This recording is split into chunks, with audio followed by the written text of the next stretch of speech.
Hey, now you know what that sound means. It's time for the Overtime Sports Show, episode number 30, coming to you live on a fantastic Tuesday evening. By now, you know my name, Greg Gross, my excellent co-host, Dan O'Brien. Dan, what's up, fella? How are you? Doing awesome. It's number 30, so who would have thunk it? 30 episodes in. I think it's quite an accomplishment, and we ain't going anywhere. So 30 is just the beginning. Next time it's going to be 300 and 3,000, and then who the heck knows from there? Yeah. But 30 is a nice round number, man. Yeah. We're going to do something big, maybe for the 50th, certainly for the 100th, those milestones. Yeah. We'll do a special show, but back to our regular day too. Tuesday, I think this is our. That's right. We had bounce around a little bit. We try to accommodate and make sure we bring a show each week, even if that means we do it on a Monday or a Wednesday. But back where people usually are used to seeing us on a Tuesday, and we got a good show. There's a lot of different things we could talk about today, a lot of different directions, and we'll get into that soon. But like we always do, time for the epic hat reveal, and we got our wonderful sponsor now. I think our third week, Drop Hat. Yes, sir. We're thankful for them. So I'm turning it over to you. Show me what you got. You said you wanted to give a guess, I believe, right? Yeah, what are you thinking? I do want to take a guess. So You told me before we just went live that it is old school, and we started out from Drop Hat. We got hats representing the four major sports. We did the Seahawks last week. Before that was Brooklyn Dodgers baseball. So basketball or hockey? I'm going to go hockey. Yep. Okay. And you said it's old school. There's a couple logos that stand out to me. I'm assuming is the team defunct, or have they? Maybe I'll put it this way: have they moved to a different city and location? So they have, and then they have. So they've done it twice. Okay. So that gives me a bit of a clue. They've done it twice. Well. Okay, now I got one. I was going to go the Whale, Hartford Whalers, but I guess it's not them. No. So I'm going to go – I think I got it. Show me that Minnesota North Stars hat. Not today, sir. Ah, damn. I do like that. One more time? You want to try one more time? It's not Quebec, right? What about – it's not Phoenix. Is it an old Atlanta Flames hat? No? I mean, there's some connections there that might give it away, so please hold. Okay, show me. Please hold. Okay. Yeah, there you go. I should have missed that. Old school Winnipeg Jets. Yeah, how did I miss that? Okay, that was the next one. Good clue. I don't know how I missed that. That's a nice hat. It is a nice hat with the old school colors and the old school logo. I think now what are they? Dark blue and white. This is blue and red. So yeah. Well, they have red still. I mean, their colors haven't changed too much. Yeah, they are darker blue though. I think they're more navy. Yeah. So, but like I said, they moved twice, and I know that Atlanta, the Atlanta Thrashers became the Winnipeg. Yeah. The second time, and then before then, who were they moved from Winnipeg? They moved to. Do you remember that one? When they left Winnipeg, they became the Coyotes. Yep, and then the Thrashers became the Jets. That's why I was saying twice. Yeah. Yep. So, and of course now the big news. We talked about it a little bit last week when we had Chris Dolan on the show, but the Coyotes are moving over to Utah. Yep. And who knows if the Coyotes eventually get another team? It sounds like that could eventually happen and be in the works. Who knows? But that's a nice looking hat. That's a cool logo. It brings me back to I started watching hockey. I'm sure you did too when the Jets were around. They moved to Phoenix in like I want to say mid 90s, maybe 95, 96, something like that. But that just brings me back to guys like Dale Hawerchuk, some of those old school guys. They had some good players back in the day that wore those colors and that logo. So I like that. Drop Hat's done a pretty good job. It's good stuff. They do. And I want to give a shout out. This is a new hat company that we have. So I want to share my screen real quick and give them some love. Yeah. So this is a new company. It's called Mitchell and Ness. So I have them on the screen, and it looks they have all different types of hats. Looks like they have a bunch of old school hats. So first hat with Brooklyn was the 47 brand. Last week was New Era. Everybody knows about New Era, and this is a new brand that they sent me, Mitchell and Ness. And like I said, it looks like they have a whole bunch of stuff, which is really cool. Yeah. And you can see right here, they have all the old school Sixers, Mavericks, Knicks. They have some bucket hats. So really cool company that has a lot of cool stuff. So I wanted to give them a shout out as well. Awesome. Yep. Yep. Super happy for Drop Hat. They've knocked it out of the park, so to speak, for all three so far. So we got it narrowed down right now. The next hat before you get the next shipment, if you will, they do it in boxes, and I guess the next one next week is going to be basketball. So probably not going to get it right. I'll have a guess, I think, next week, but I'm looking forward to that one too. Oh, it's going to be great. All I'll tell you is it touches home. That's all I'm going to give you. Okay. Yep. All right. Good stuff. So, Good stuff. Yes, sir. All right. So a lot of things we mentioned we could talk about today. I wanted to go something that's kind of topical right now because we do this show live, and I'm watching on the screen behind me a couple big games. We'll get into some Lightning. They got bounced last night. I was not happy to see that. I know you've been rooting for the Cats. You're probably a little glad. And we had Dolan on last week, who's big Panthers guy, works with the organization, so I'm sure he's happy. But I want to talk for a moment because it's happening now. How you feeling about your boys? I'm looking at the score. It's first period. You guys are down 3-1 in the series. You're down 3-1 in the game, and there's a minute left in the first. I'm looking at the shots, 19-4. Yikes! It does not look good. I guess tell me. I mean, I'm sure you watched every game. What are you thinking so far? I mean, so far it's not looking good the rest of the way. But how have you felt so far with the first few games? So we talked about this. We made our picks. I've talked about them all year long. I talked about it, like I said, when they found out where they were playing Carolina, and I told that they needed to get a split in Carolina and then bring it back to Long Island. And we talked about the Carolina crowd, how crazy it is, how loud it gets with that, Southern sports, Southern college football, loud noise. Yeah. And the real heartbreaker was actually last week after our show Monday night. We were up 3-1 in the third period and up 3-1 with 2 minutes left. And, they pull the goalie, they go 3-2, then they get a power play, pull the goalie again, go 3-3, and then 20 seconds later go up 4-3, and then get the empty netter. And I think that was the heartbreaker. I mean, we were up in game 1 too. We should have won both games in Carolina. I mean, we played really, really well, but I think the heartbreaker was obviously that 3-1 in the third period and then 2 minutes left. It reminded me a lot of that stadium series against the Rangers. Yeah. And, we talked about that when that happened. So very disappointing, but I mean, 3-0. I don't think anybody's come back from 3-0 besides the Philadelphia Flyers back in 2012. It's happened 3 times, I think. Okay, 3 times. I know the last one was the Flyers against the Bruins. Yeah. But, I just wanted, we played really well on Saturday. We had the 2 overtime game. I watched that whole game from start to finish, and we played really well. But, I haven't really been able to watch a lot of this game just because I've been prepping for the show and getting everything ready. But 3-1 in the first on the road, I don't think we have anything in us, man. We, it was a valiant effort. We played our butts off on Saturday.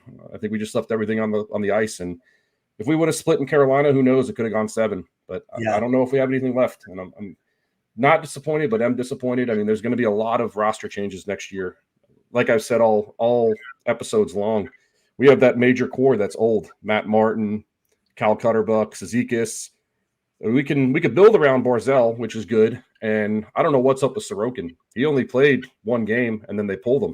So I'm not 100% what's up with him if he's hurt. They don't really – how hockey injuries are. They don't really mention a lot of things. But never do. Not really sure what's up with him. But, I mean, if we can come back and win tonight, then we might have a chance. But 3-1 after 1 on the road, not liking our chances, unfortunately.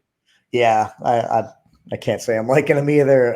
Yeah. It's just, to me, it looks like you guys were overmatched, and there's nothing wrong with saying that. I mean, look at my team, the Devils. They were overmatched by almost everybody because they didn't make the playoffs. And I think that's with you guys. You got to tip your cap to Carolina, who's just a really – they're a fast team. They're a deep team. They're a well-coached team. We talked a lot about them leading up to these playoffs. You nailed it. Like, I was going to mention Sorokin. I don't understand why he hasn't played. You can't put all this series on Varlamov, right? Is the backup? Yeah, Varlamov. He's been playing his butt off, though. I mean, he's been making some really good saves. Yeah, I don't think you can put all of this on him by any means. But the game that you mentioned, that heartbreaker of a game. I don't even think I texted you during it or after it happened. No, there was a group chat that you were texting, but it's okay. Yeah, it was just, well, I don't think I rubbed it in. I know I sent Jack a message, fellow Islanders fan. I just sent him like the blank stare emoji because I almost had no words, and I knew you guys who are Islanders fans were just already just going to be stunned and crushed. Like, that was not easy to watch. Nope. The fact that you were up and then they tied it. Their tying goal I thought was very nice. It was a nice tip in on the back door. Yep. But then that go ahead goal 9 seconds later, to me, Varlamov kind of got caught sleeping a little bit. It was because it was off a face-off and they brought it back and then scored. Yeah. I think it was like 21 seconds. He was looking one way, and it just again, not putting the series on him by any means, but just it was one of those things where I'm like, Varlamov, why isn't Sorokin playing? But unfortunately, you guys down 3-1, you got maybe 2 periods left, but you gave it your all, and it'd be interesting to see what happens with your team next year. The GM Lou, he's got to reach deep into his bag of tricks and see what he can do to shake up that roster a bit. Yeah, the good thing is they got a good core. I mean, they got JG Pajan, they got Bo Horvat, and Matt Barzal. Those 3 guys are signed 7+ years, so they have 3 cornerstones. And Sorokin, if he's 100% healthy next year, his 8-year contract kicks in. So they have a goalie and they have 3 cornerstones. What about Dobson? Dobson, he's young, so he'll be around for a little bit. I believe he's under. For a while? I think he's signed for a couple more years. I don't know exactly, but I know he's young, so he'll be around. And I know McLean will be around. He's young. Yep. But that major core, I mean, Pellick, like I said, Cutterbuck, Zizekas, Matt Martin. I'm sure a couple of those guys might either retire or leave, depending on it. But I mean, they've been in the team for 10+ years almost. A lot of those guys. I mean, they're a heart and soul. So it's going to be a big shakeup. And as you know, Lou Lamoriello, he has a quick trigger finger. He ain't going to play around. Mm-hmm. So we'll see what happens with the team next year. But I mean, I'm not trying to say no, but it's a big hill to climb, especially on the road 3-1. Yeah. Some of the other series, you and I are both not happy about the Rangers sweeping the Caps. I think that went about as everybody expected. I thought the Caps would steal a game. So my prediction was, I think, 4-1 Rangers. I don't know. Was yours the same? I think it was either 4-1 or it might have been 4-0. I mean, we could pull that up if you want and see where we're all at. But that was just. I mean, wasn't even a competition really. The Caps just looked not only overmatched, they looked lackluster. A lot of people were talking about Ovechkin and how he looked disinterested. Some people are saying his effort was even embarrassing. He was held, I think, for the first time in his career without an entire point. I was just going to touch on that. Yeah. First time ever, no point in a series. And it's actually 5 straight playoff games dating back to last year. So the last 5 playoff games, he's had no points. So this is the first, you're right, the first series that he's never had a point. Yeah. And I was watching the game the other night, and he actually had 0 shots on goal in the clinching game. So, I mean, we talked about him all year long. I think we said he's got 2 more years on his contract, so he's not really going anywhere. And I don't think the Capitals are going to do anything with him. It's if he wants to play the last 2 years, he's going to play him. I mean, he's not going anywhere, and he's the face of the franchise. But yeah, he definitely something was up. I mean, 0 points and 0 shots in a clinching game. I mean, something's up. Yeah, it is. It is. So I don't know. People are now talking about. I think we talked about this on the show. I want to say he signed. Yeah, 2 years. I want to say after this year. I think he's got another one. Yeah, so he's probably going to get the record next year. If he doesn't, I think definitely the year after. He's only 40-some goals away. Be interesting just to see how he rounds out his career, because it didn't look like he was really even there for the playoffs. It just looked like it was a formality, and he's just maybe chasing that goal record. So surprising, and unfortunately the Regs win. It's going to be a nice second round, depending on if they end up playing looking like Carolina. That's going to be a heck of a series. It's going to be a hell of a series. Yeah, that's probably 7 games, I'd say. That's going to be interesting. The Boston series, they're tied right now. They're up 3-1, looking like they might squeak by Toronto, and it'll be a good series against Florida. Those teams have met a lot the last couple of years. That's one of the reasons I don't really like this format. I wish they would just switch back to 1-8, 1-8, 2-7. Yeah, like how basketball does it. That's how basketball does you it. Yeah. reseed after the first round because the NHL wanted these rivalries and they're getting that, I guess. But in my opinion, it's getting a little boring when the same teams always meet year after year. I mean, Panthers, Bruins, Leafs. I mean, these teams have all met the last few years. So yeah, the rivalry's there, but it's stale. I'd rather see the league leading Rangers right now. They shouldn't have to play Carolina as the 3 seed. They should get the lowest remaining seed. So it's looking like it's probably going to be 1, 2, 3, 4. But even still, they should get the lowest remaining seed. The West side of things, there's been a couple surprises. I don't know. Did you catch that Predators Canucks game? Yeah, that was wild. With the hat trick and then the goal with like 20 seconds left to bring it into overtime. That was wild. Crushing defeat to the Preds. It looked like they had it locked up. There was just I think 2 minutes left or something like that. They were up 2. It's very similar to your game. They pulled the goalie and then ended up winning in overtime. It was a heck of an effort, I thought, by the Canucks. The guys on, I think it was TNT or True TV, one of the networks, they actually showed the coach, who I think is Rick Tocchet, and they talked about how when one of the teams used a timeout, and you could see the Predators bench with Brunette, who was really coaching his team. You could see they were drawing up plays. They were going over what they're supposed to do. And on the Canucks side, they weren't even really huddled. Like Tocchet was just behind the bench. The players were maybe chatting briefly, but it was almost like they knew what they had to do already. It was just about executing it. And they did. I mean, they really did. Like Quinn Hughes was cycling the puck on that play like I've never seen before. I mean, the guy's just such a smooth skater. And then you mentioned Besser, man. I mean, that guy's heart and soul. Just getting that hat trick, he was hungry around the net. So really impressive to me what the Canucks did. And I think they play tonight and they have a chance to move on. I don't know how the Preds come back from that defeat. I mean, that's rough. That's rough. Yeah.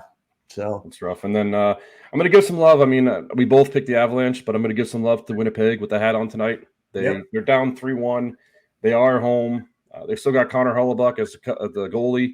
I mean, he had a hell of a year. So I think Avalanche ultimately win it. But just for tonight, I think we could both show Winnipeg some love. So I think they might pull it out tonight. And they are home. I mean, they did have the better record and the more points. So they are actually the home seed or the higher seed against Avalanche. But hopefully they can pull it out just for tonight, and then Avalanche can go about their way. So Winnipeg, if you're hearing us, we love you. We love you. It's all about the peg. It's all about the peg. Exactly. Exactly. The other series, I was a little nervous. My bracket, I had the Stars winning it all, and they were down 0-2 to Vegas. It was not looking good, and going back to Vegas, but they tied it up 2-2. They were able to take 2 in Vegas. I think one of them went to overtime. So I was kind of happy to see that. That's a heck of a series. I was looking at your bracket. I want to go back to mine. All road teams win in that series too, which is kind of cool. Yep, I had Dallas. If you want to pull up, you can pull it up if you want and see what everybody's at. I had Dallas winning in 6. Let me do that here real quick. So can I share screen? Should hit that present button if you got it. Yeah, that's what I'm looking for. Here we go. So. Yeah, there you go. And then add it to the stage. Cool. Yeah.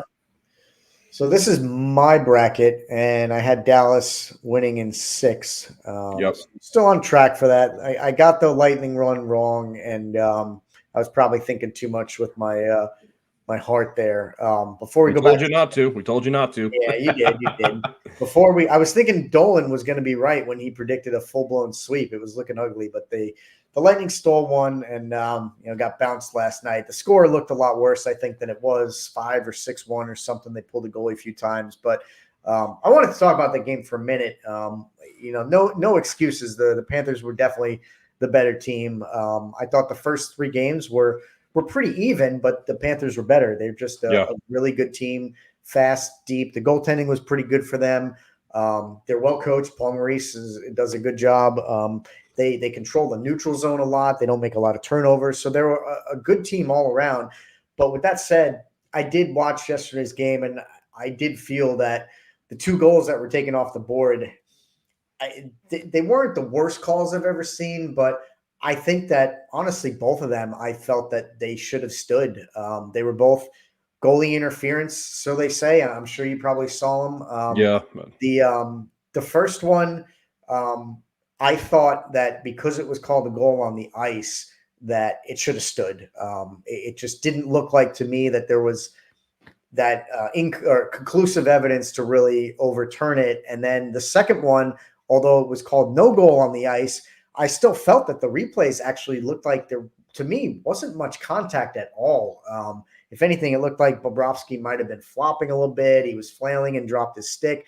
It just did not seem like, I think the definition of the rule is that, the interference has to impede the goalie's ability to make a save or something like that. And from what I saw on both of them, it didn't look like there was much there. And I thought actually Cooper challenging, I think it was the second one because they waved it off and he challenged it. I thought it was a great challenge and they didn't side with them. And, they had to suffer the penalty after that too. So I thought that was kind of unfortunate. Cooper actually, I didn't get to see his press conference, but I heard he slammed the refs a little bit, and I give him credit for speaking out because I didn't really agree with those calls. It's disappointing to me when we have the benefit of instant replay. We go to Toronto, they review it. I disagree, but I guess there's guys that do this for a living and felt otherwise. I don't know how you felt, but like I said, not taking anything away from Florida, they were the better team, and kudos to them. Yeah, going off what you said, I mean that's a tough rule. I don't know how they fix it. I mean they have the replay for a reason, which usually works out pretty well. But I mean I don't know if you just bring it back to the drawing board and figure out what really is interference and what really is not interference. Because I mean you see a lot of goals nowadays with goaltender interference, and a lot of them are actually called goaltender interference because all the goalie needs to do, like you said, is what Bob did, is just flop a little bit and you look like you got interfered.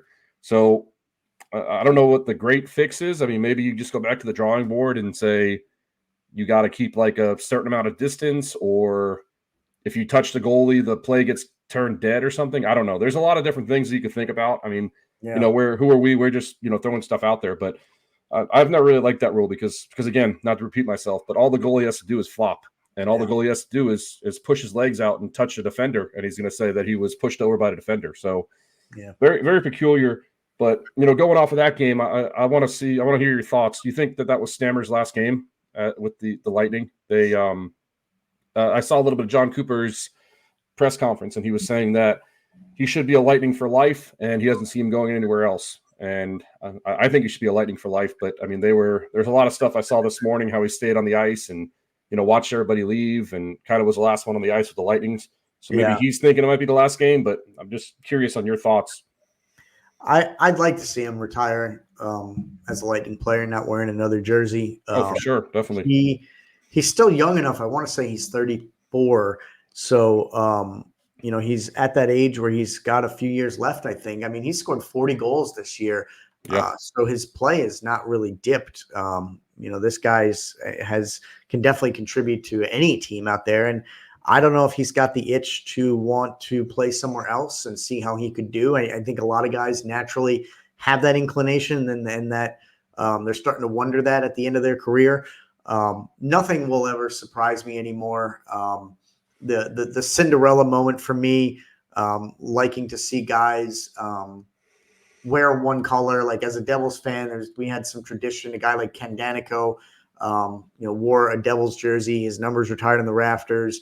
But I watched Martin Brodeur play just as long and thought he was going to retire as a Devil. And he finished his career playing 7 games for the St. Louis Blues. And no one will really ever remember that. But unless you're a fan of the team like me, I will never forget that. And it's just one of those things where I was like, why couldn't this guy retire as a Devil player? But he wanted to keep playing. That was what's really, in my opinion, made him the best ever. And I don't know if Stammer's got that same thing, but I think the Lightning need to do right by him. I think they need to offer him an acceptable contract. I know they have a job to do. The GM has to look out for the betterment of his team. But Stammer's been a great captain. He's been loyal to the team, and he's been a productive player. So I think they owe it to him to give him a reasonable offer and then let him decide if he wants to take it. But yeah, other than that, I wouldn't blame him if he wants to move on, and I wouldn't necessarily blame the team if they feel that they can't keep him because it's a business, So Yeah. it happens. But it didn't look great. I will say that. I mean, maybe you could say it's just the cameras on him, but the TV broadcast showed Stammer was like the last one on the ice, and it looked like maybe he had some things going through his mind. So we'll see. Maybe we find out once the playoffs are over and they offer him a contract or something. I don't know. If I was a betting man, I think he stays. So do I. So do I. He stays, but I wouldn't be shocked if he didn't. I mean, because they got that core. I mean, if Hedman stays and Kucherov, I mean, they got a nice little core. Bassey is there. Yeah, exactly. They still have a core. They need to do. I think the problem with the Lightning was their bottom six was not deep enough. They got a guy like Duclair in the offseason. Sergachev was hurt. He came back. They need to true up their defense. Their defense isn't what it was, and their bottom six needs some help. Guys like Glendening. There's a couple other guys that their names are just escaping me right now, but they need some of those gritty contributors that you can get goals from when the Cooches, the Stammers, and the Points of the world are not lighting up the score sheet. And credit to the Panthers again. They held Cooch largely in check. I'm not saying that I wouldn't want a guy like Cooch on my team who led the league in points. That's fantastic. I mean, who wouldn't want that? But it's interesting how teams can game plan for that and shut down that guy and kind of get past them. So like I said, not saying I would not want that guy. Of course you bend over backwards to have him, but there's something to be said about having a more well-rounded team and having depth instead of maybe just one guy like a McDavid. I mean, what have the Oilers won with McDavid, who is usually winning the MVP race every year? So I just thought that was interesting. Yeah, very interesting. And that's the only series we didn't touch on. So, Edmonton, they're up 3-1. I think they got a really good team, man. They're playing really good. Zach Hyman, Leon Draisaitl, Connor McDavid, and Skinner in goal. I mean, they're playing really well. I mean, I know last show I said underneath that their logo looks like DOB, so that's good for everybody there. But they started. I know we mentioned it last week. They started that streak when I watched them, so part of me wants them to win. And if you pull up my bracket, I actually have them versus the Panthers in the Stanley Cup. So, go Oilers. Yeah, good stuff. Yeah, buddy. So it's early. The brackets are here. It looks like I think we've got. It always puts me up top, but right now it's Chris, Panthers guy, leading the way. He's got the most current points and the most points possible. You're not far behind in third. I didn't have the Panthers, so I'm probably going to be actually way down here. Yeah, I'm tied for sixth. But a couple friends took. Why is he higher if I have the same amount as him? Why is what? Chris is higher with points, or are we tied? He's higher. Why is that? Maybe because he got the right amount of games. Oh, that goes into the calculation? I did not know that. Yeah. All right. Well, then there you go. Yeah. I learn something new every day. He did say when he was on the show last week, he said Florida in 4, but on here he actually correctly predicted it 4-1. So yeah. So I guess if you got it right, you get extra points for that. All right, and there you go. You learned something new. I did not know that. Oh, and he got the Rangers. He predicted the Rangers sweep. Wow. Oh, wow. So he has that. Wow. Good job, Christopher. And he predicted Hurricanes 4-1. What are we doing? Let's just bring him on the show. He knows what he's talking about. Take it over. Take it over, Chris. Jeez, man. Look at this. So you get extra points for the right amount of games. I did not realize that. Yeah. Yeah. He's on fire. Yeah. Good for him. Yeah. So those are the predictions. We'll revisit them probably next week. And as things move on. Took up half the show basically on hockey before we get to some beer. I don't have a whole lot to talk about in NBA, but it's worth mentioning. I know you said you had a few things. You want to talk NBA basketball for a little bit? Yeah, I just want to mention a couple series that went final that, we knew that was going to happen. And the Thunder, I mean, they've been my team since day one. I remember a couple episodes ago, I brought up the video of me telling them that they're going to be good this year. They swept the Pelicans. I mean, they look really, really good. Timberwolves look really good. They swept the Suns. They have a really good team. Anthony Edwards is playing out of his mind. He was the number 1 overall pick about 4 years ago, and this is his first ever playoff series win. And like I said, they won 4-0. Nuggets, they're defending champions. Obviously, they got a really good team. Jokic, Jamal Murray, Michael Porter Jr., Aaron Gordon. They won 4-1 over the Lakers. And a very interesting stat about that series, the Lakers held the lead in that series for 175 minutes, and the Nuggets only held it for about 30, and they still won 4-1, which is a really interesting stat. I don't know if you saw that.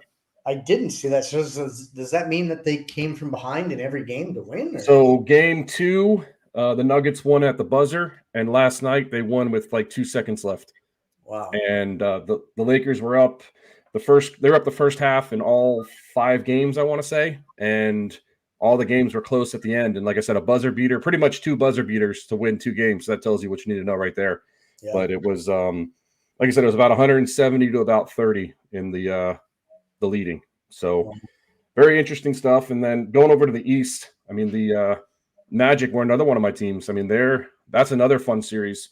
The old saying in basketball is a playoff series doesn't start until an away team wins. And in that series, it's been the away teams winning. Or actually, the home team's winning. Sorry. So that series technically hasn't started yet because Cleveland was 2-0 at home and Orlando was 2-0 at home, and it's 2-2. And that game's actually on tonight at 8. And the Knicks and the Sixers, that's the Knicks. I think they're winning last time I checked. And Joel Embiid, he's playing on like one leg, and he's got bell palsy. He's got migraines. He's got a knee injury, averaging 40 points a game. But the Knicks are just out of control. Jalen Brunson's playing really well.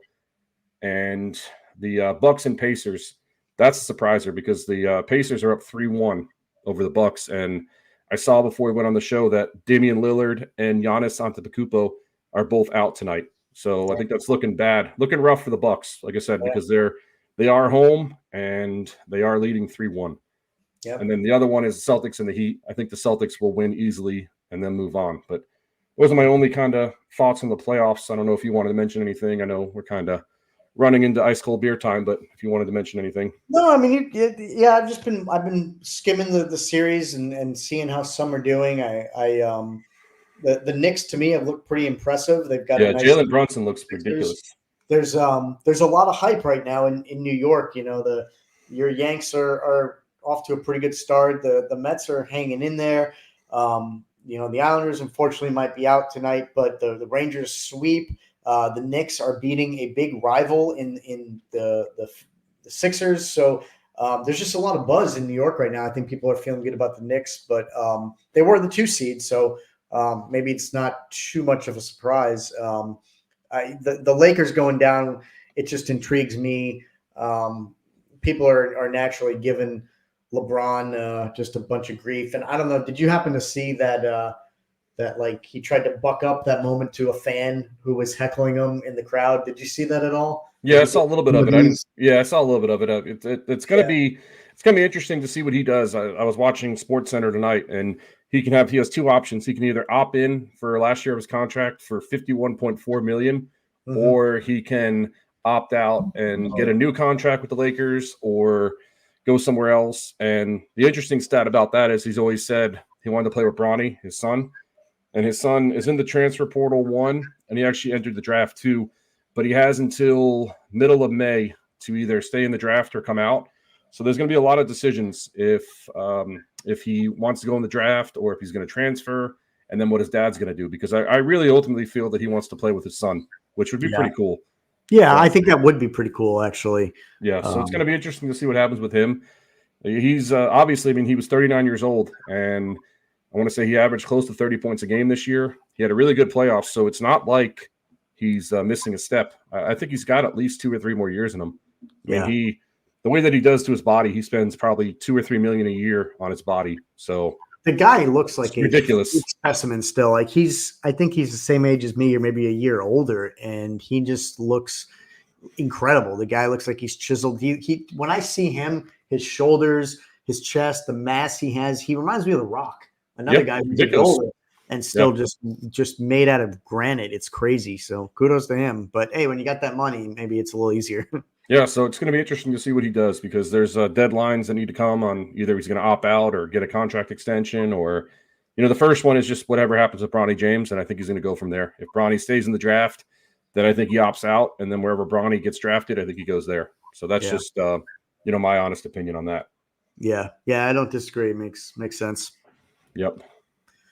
So I think it's probably a good time to take a short break, and we'll come back and do our beer segment. We got a couple other things we want to touch on, maybe a little bit of NFL draft, maybe a little bit of baseball, and then before we round out the show, we're gonna actually do a special on the Kentucky Derby, which is coming up this Saturday. Do some handicapping and announce maybe some quick early on picks and winners. So you ready to do some beer? Yep, little foreshadowing for my beer. This is the most highly anticipated beer that I've been doing in the 30 episodes. So this is probably the one that I'm most excited for, and you'll see why.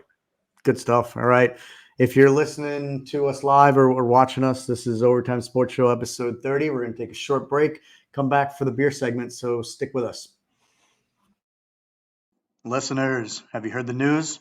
Overtime Sports Show is thrilled to announce our brand new partnership with Drop Hat, the premier mystery and hat accessory subscription service that's taken the hat world by storm.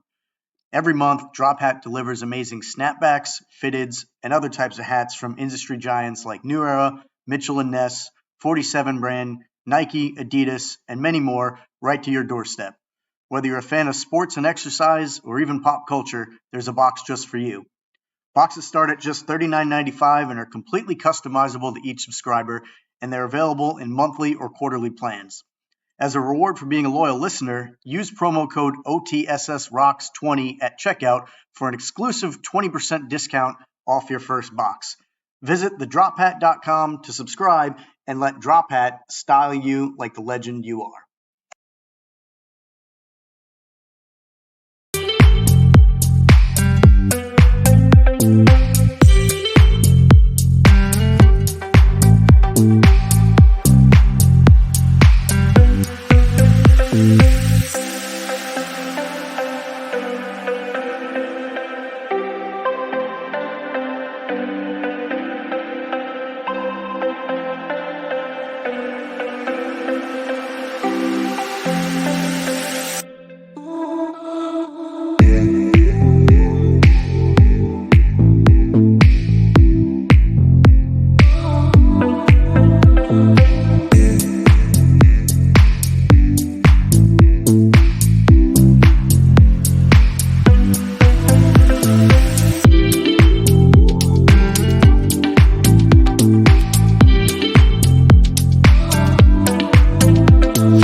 It's hard every time. As mentioned last week, he's going to be in Jacksonville Friday and Saturday doing a concert.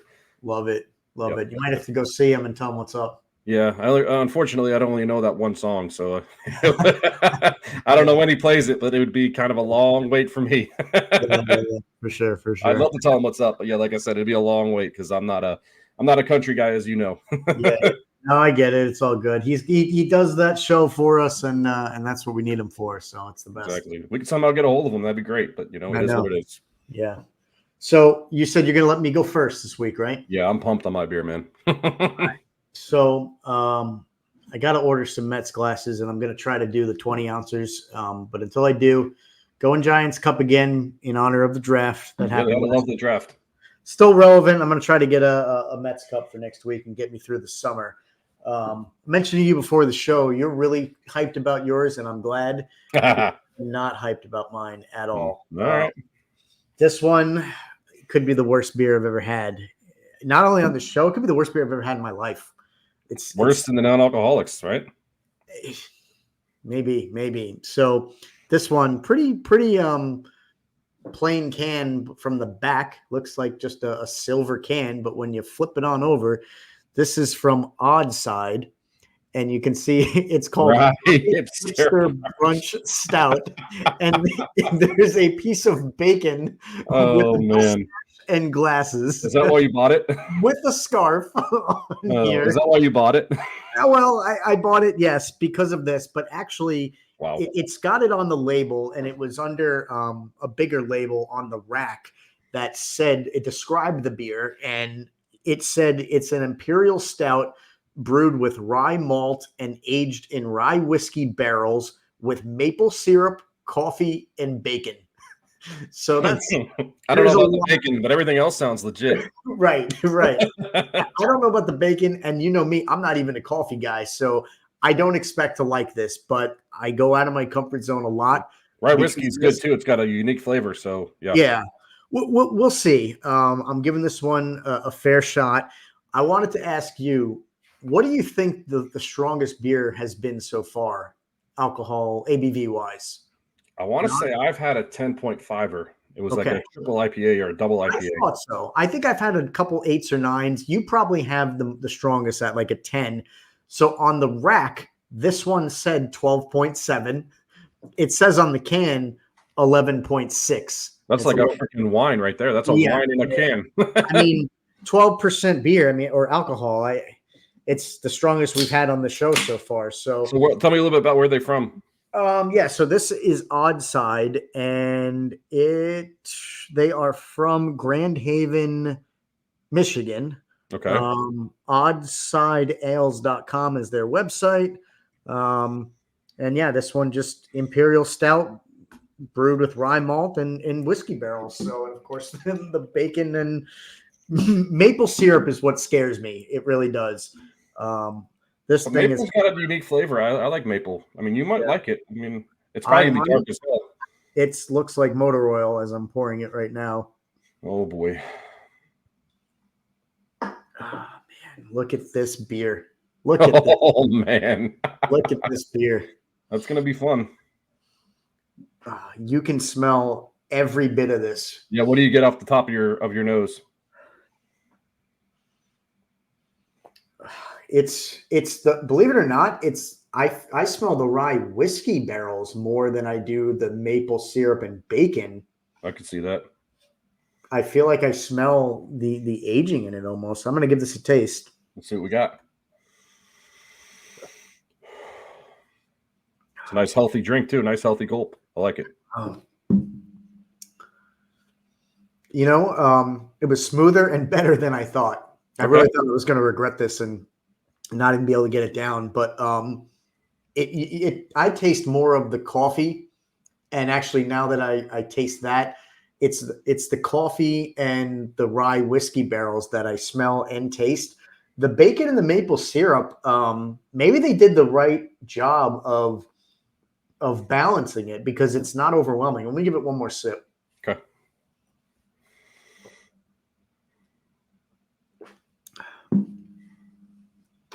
It's actually way better than I thought. Okay. Look at you. It's like a dessert beer, actually, because Don't judge a book by its cover, as they always say. You're not. Yeah, have an open mind. Don't judge a book by its cover. This is way better than I thought. Wow. All right. If you're a fan of any of those things, stouts, coffee, I think I would like it. I like those kind of beers. You would love it, actually. Yeah. I think you would really like it. Because I'm not just a naturally stout guy, that's not really what I gravitate to in flavors. I don't know that I'd get it all the time, but if you're in the mood for this, there's no reason not to get it. I was scared to death. This, I'm going to give this an 8.2. Okay, that's a really, solid, really good. Like the Dolinator said last show, anything over 8 is redrinkable. So it's really good. Yeah, there's far exceeded my expectations actually. So before I go, I wanted to touch on some of these more beers they have. They have one that's called a Derby Days, and it's an imperial rye ale aged in rye whiskey barrels with mint. I don't know how that would taste. They have hazelnuts, raspberry, coffee, hazelnut, and raspberry. So they got a bunch of different beers on this website. Okay. But without further ado, kind of upset with myself. This is my first beer that I've done with this brewery. However, it's a local brewery, my favorite brewery. You have been there before. And the reason why I haven't done them before is because I've drank all the beers they have on tap. So, without further ado, everybody's lovely. I knew it was going to be the Bog Brewing Company. Love it. And what this is, it is a blood orange sour, hot off the presses, just got brewed today. Went on Facebook this morning, and they said that it got brewed today. So I ran out there. I got myself some beer, and I'm I love me some blood orange, and I love me some sour. So very excited about this. Like I said, because it's my favorite brewery, and it's here in St. Augustine, Florida. So, What's this is a sour, and what's the ABV? So they did not write it on there. I want to say it's probably about 5%. Okay. But if you look at that color, you can kind of see it's kind of golden. And that looks like on this camera, it looks like a red. It almost looks like a champagne kind of color. yeah, it's kind of champagne-y. But yeah, it's so you can smell it right off the rip. You get the sour. And let me go ahead and try this bad boy.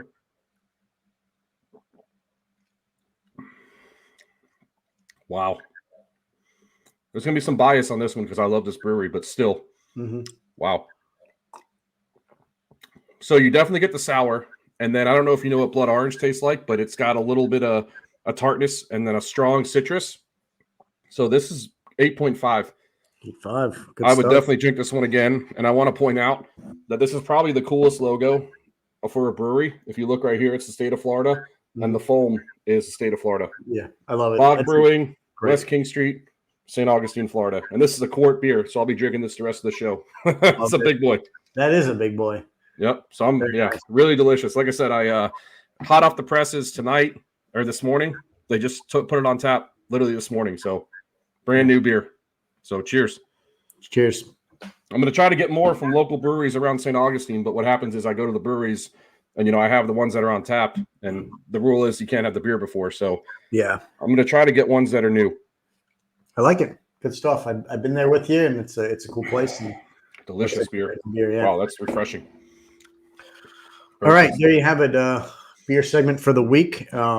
We got some time left. We'll have to try to be quick and make sure we don't go too long this week. But we got to fit in some things. You want to talk quickly NFL draft? I got a couple thoughts, just maybe on the Giants and a few other picks.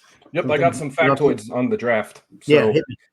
So a record 6 quarterbacks were selected in the first round. Caleb Williams, Jaden Daniels, Drake May, Micah Penix Jr., J.J. McCarthy, and Bo Nix tied the amount from 1983. The 6 quarterbacks were in the first 12 picks, with 5 in the top 10. And it's the first time since the 1970 AFL-NFL merger that no quarterbacks were selected in the 2nd through 4th rounds.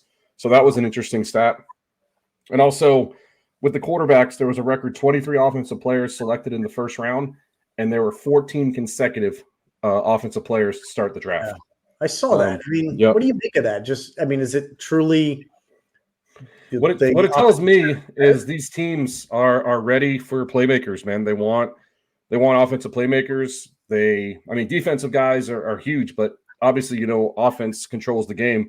So it tells me this the way the NFL is more offense, as we see with the points up per game, that NFL is moving towards offense. And I think that's why. I think that this teams needed quarterbacks, offensive linemen, and receivers. So 2 other stats that I wanted to do. Like I said, there was 4 quarterbacks in the top 8 picks, 5 quarterbacks in the top 10 picks, 8 quarterbacks / receivers in the top 10 picks. Obviously, no defender. This is a cool stat. Quarterback, wide receiver from the same school taken in the top 10, Jaden Daniels and Malik Neighbors from LSU. And quarterback and wide receiver drafted by the same team in top 10, Caleb Williams and Roma Dunze with the Bears, which was cool. And the last fact that I have, LSU was the first school to have 4 quarterbacks selected in the top 3 of the NFL draft. 1973, Berth Jones. 2007, Jamarcus Russell. 2020, Joe Burrow. And 2024, Jaden Daniels. Wow. So really cool stats that I wanted to take away. Yeah, that is interesting. I didn't know that last one about the LSU. Neither did I. Yeah, I saw it, and I was like, I'm taking a screenshot for the pod. So Jamarcus Russell, man, he was a guy who just flamed out. Man. Yeah, he flamed out bad. Oof, yeah. They gave him like $40 million or something like that. I think ridiculous. It was before they had the cap. So yeah, he got like $45 million before he even took a snap. Yeah, absolutely crazy. The draft went to me the first round anyway. I think as a lot of people expected, there's always a bunch of mocks out there and different talking heads you can listen to. I was interested in the Giants picking 6 and who was going to be taken before them. I didn't really have a great feel for what they were going to do. Part of me wanted them to go offensive line and bolster the line to continue to protect Daniel Jones and create holes for Singletary, who's going to be the running back next year. Your boy from Notre Dame, Alt, got taken right before the Giants picked. Yep. And actually, interestingly enough, Latham got picked right after the Giants. So there was, they had an opportunity, but I don't think you can go wrong with a guy like Malik Nabers. I didn't know too much about him, but I saw some of the records that he was breaking in terms of yards and I think receptions at LSU. He passed Odell Beckham. He passed Jamar Chase, I think. Yep. And it's like, that's great company. So for him to already be doing that, it's got me excited. And the Giants are going to have an interesting year. We'll see if Jones stays healthy.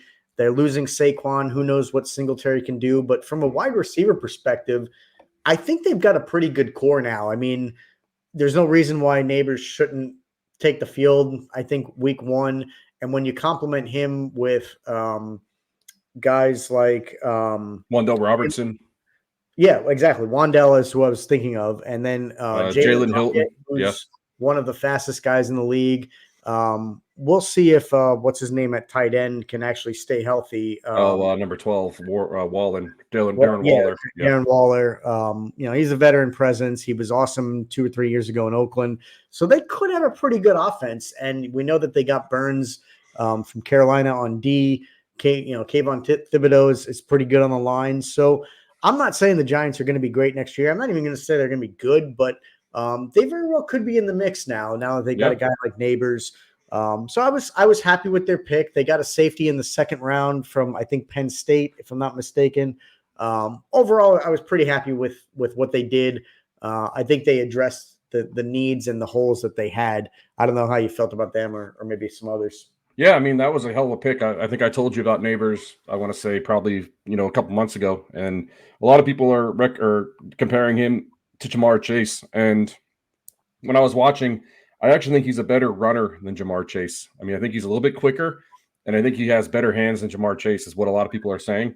Yeah. So I think that he's going to fit in very perfectly. And I think it's great that they didn't do a quarterback because Daniel Jones is owed, $45 million this year, no matter what. So we talked about Russell Wilson with dead cap money. So if you were to get rid of him, it'd be dead cap. And then you got to do another rookie quarterback.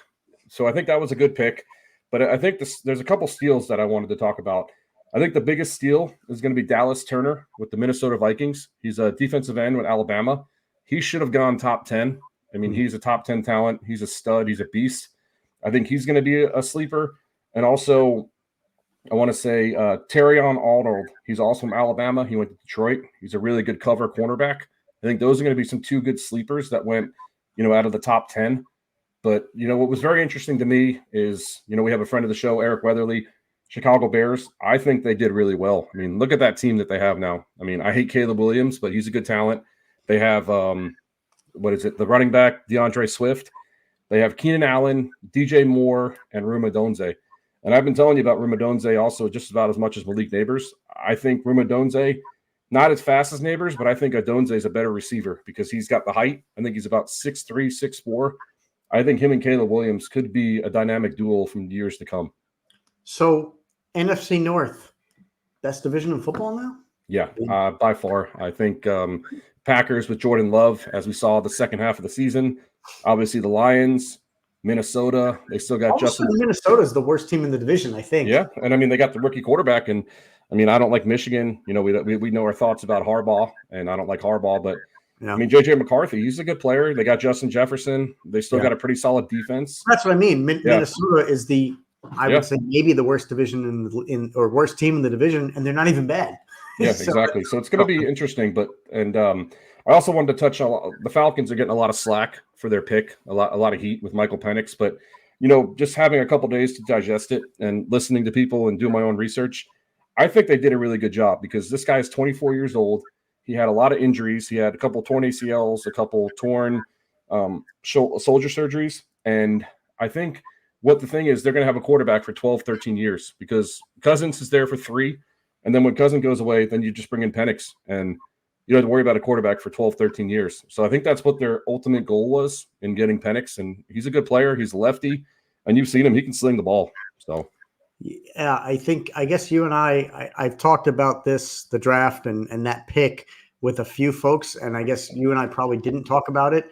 I completely agree with you. I was like I felt like a little weird and kind of like an alien because everybody was freaking out over this pick. They're like, oh, the Falcons suck. How could they do this? They just signed Cousins, gave him all this money. Yeah, we know they did that, but the pick makes sense to me too. Yeah. Cousins is old. He's 36 or something. And he's coming off an Achilles. He's coming off an injury.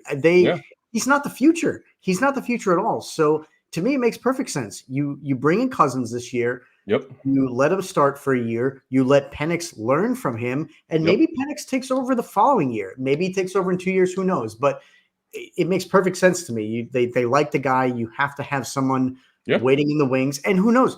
Maybe Cousins gets hurt in week 2 or 3 or something. I mean, and then what are you going to do? Throw away your season? No. Now you got a guy like Penix who could take over as soon as you feel that he's ready. So, and I brought up something with another friend of mine about the whole money aspect. And I got some interesting thoughts on that. There's no doubt that they gave Cousins a lot of money, right? But I don't know about you, but I feel in this day and age, and it's not specific to the NFL by any means, but we talked about it. You just mentioned him. Like, look at Russell Wilson. He stole money from 2 teams. Like, he's getting paid a boatload of money to not play for certain teams. And that happens in a lot of sports. Look at my team, the Mets, a year or 2 ago. They gave, I called this out from the beginning, horrible contracts to bring in an old guy like Verlander and then an old guy like Scherzer. Neither one of those signings worked out, but they paid those guys a lot of money.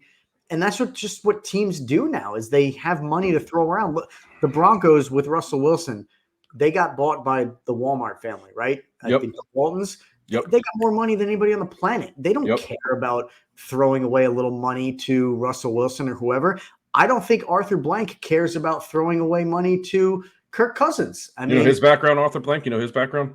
Home Depot. There you go. There you go. Okay. So that's my point is, these guys have so much money. So the fans are like, oh, how could you do this? How could you give them that contract? The owners don't care at all, man. It's a tax write-off for them. It's an expense and it doesn't matter. So I just want to leave everybody with the offense that the Falcons have with this young talent. I mean, with Cousins and then Penix young, Bijan Robertson young, Drake London young, Rondale Moore young, and Kyle Pitts young.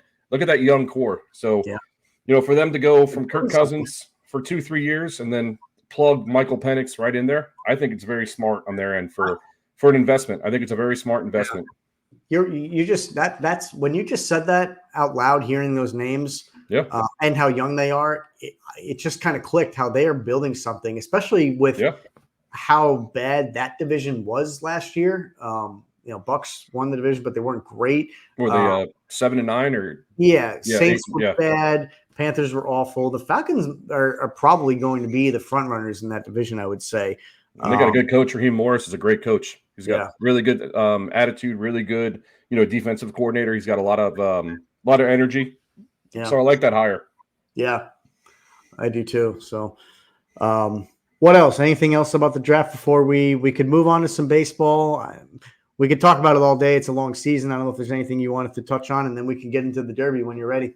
Not much. I mean, just wanted to, the biggest one last thing I'll talk about the draft is the biggest curveball that I thought was Bo Nix to the Broncos at 12.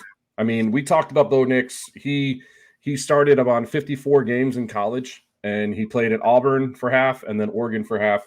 And I think I compared him to Drew Brees, and it's kind of funny. When we did our whole thing, I compared Jaden Daniels to a skinnier version of Cam Newton. I compared Caleb Williams. He was kind of his own person, kind of like a Michael Vick, Donovan McNabb. And then I compared Bo Nix to Drew Brees, and it's kind of funny that he went to the Broncos with Sean Payton. So I think that might be one of the reasons why they went with him, just because he's so small, same kind of Drew Brees build. But that was my biggest surprise was Bo Nix at 12. Yeah. Yeah, I knew he was going to land somewhere.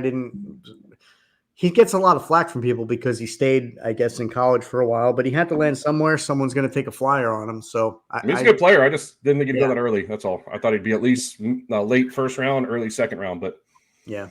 Sean Payton's a good coach. He knows what he's doing. Yeah. And then baseball, not too much. Just want to talk about my Yankees. I mean, I mentioned it. Juan Soto is doing Juan Soto things. I mean, I'm still sticking by my MVP. And unfortunately, my NL Cy Young, Spencer Strider, he went out for the year. So that award's going to be vacant because I don't want to pick somebody a month in the way into the year. But Yankees are looking good. Orioles are looking good. Astros have been surprising. And the Braves are looking good. So there's some really good teams. We're only a month into the year. We still got, obviously, 4 months left. So it's early. Very early.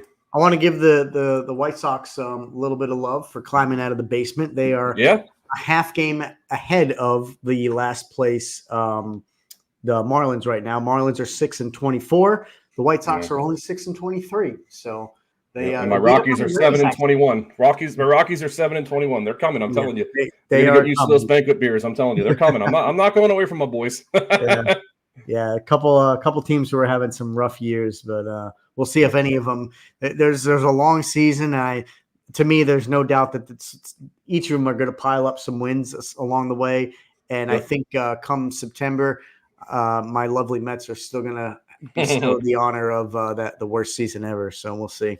Yep. And then one last note. I don't know if you saw the Rays. They released their City Connect jerseys. I thought they were pretty cool. I don't know if you saw them. I did. I did. I don't know. You're not a big fan of City Connect because we texted about the Mets ones, and I thought the Mets is pretty cool with all the bridges and the NYC. But I thought the Rays was pretty cool. I like the hat because they did the Sky Bridge on there with the Ray. I thought that was pretty cool. Yeah. It's different. I don't know. I guess to me, there's just too many jersey releases, and it's not just in baseball. It's hockey's guilty of it too. Even the NFL. I think the Jets. I mean, we do hat reveals. There's nothing wrong with a hat reveal. Yeah, the hat reveals are good. It's just I don't know, different jerseys. Sometimes they come out with so many. I gotcha. Yep. Yeah. So I think we can touch more baseball, but I really want to touch on the Kentucky Derby. Yeah. And I want to give you the floor, but I want to touch on two things. So on Saturday, the Kentucky Derby turns 150 years old. I'm sure you knew that. And this other stat is it's America's longest continuously held sporting event. I did know that. So those are the two factoids that I wanted to bring up, which is really cool. I was thinking about that today because I heard that same stat, and it's 150 years. The Triple Crown is 3 races that starts with the Derby, then the Preakness, and then the Belmont Stakes. The Belmont, I want to say, is a few years older, like 153, something like that. So with that being older, if that hasn't raced for as long continuously, I was wondering why. And then I started thinking, was it COVID or did they just not do it somewhere in between? Because the Belmont's older. It's been, I think, 153 or 4 years, something like that. I don't know if you can look it up. I'll try to. Yeah, give me 1 second. I'll do it right now. But this is the longest continuous. 156th renewal will be Belmont. So maybe they just didn't do it during COVID and that broke it. I don't know. Or somewhere along the way they didn't do it, because that's a long stretch where not doing it for 1 year breaks that consecutive streak. But Belmont is 156. You could look it up, but yeah, I heard the same stat. It's impressive for the Kentucky Derby, no doubt. 150 years is pretty awesome. If you're not a horse racing fan, and most people aren't, I mean, it's a sport that's on the decline for sure. There's always a lot of negative press about horses dying, and there's some jerks in the industry. Bob Baffert, I'll get into him probably in the next few minutes as a trainer. He's banned from the Kentucky Derby because of some of the things he's done to some of his horses that were under his care. And I think Churchill Downs made the right call by banning him from this race. They had to put their foot down, draw a line in the sand, so to speak, and say that they're not going to tolerate this. So and Baffert's a world-renowned trainer. He's trained some great horses. I'm not saying they were all doped up and cheating all the time. So it's a loss for the sport, but they had to do the right thing by banning him. So yeah, definitely. I heard about that too. So yeah, he's a well-known name, but yeah, I saw that he was banned. Yep.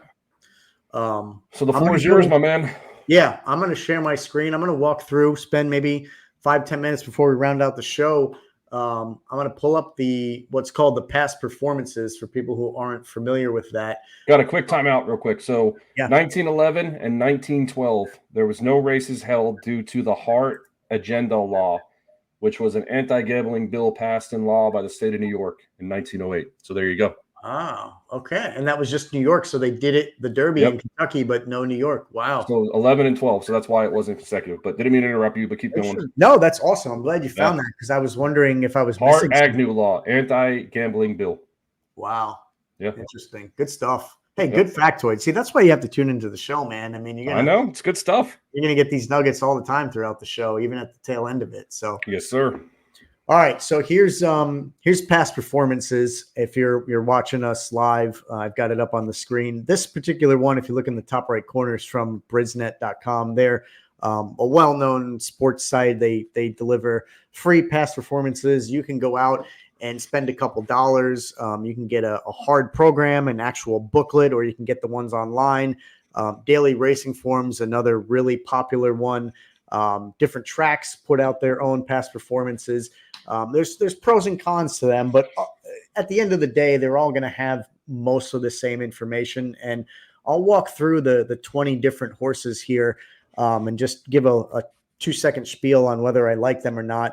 But Sure. I'm also going to talk about the program because I don't know if you know some of this, Dan. You probably picked on some of it over the years hanging out with me. But I usually study these programs leading up to the Triple Crown.